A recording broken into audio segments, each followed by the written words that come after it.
Good morning guys. Kaunting kalaman lang po. Binaba namin tong motor kasi nagtitrip yung breaker. So chinek namin yung motor sa baba. Nagpalit kami ng kapasitor.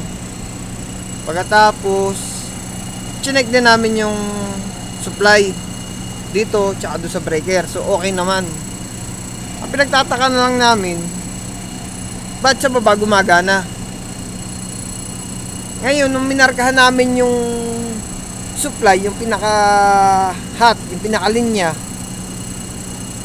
So minarkahan namin yung pinakalinya tsaka yung neutral. So dun pa lang siya umandar.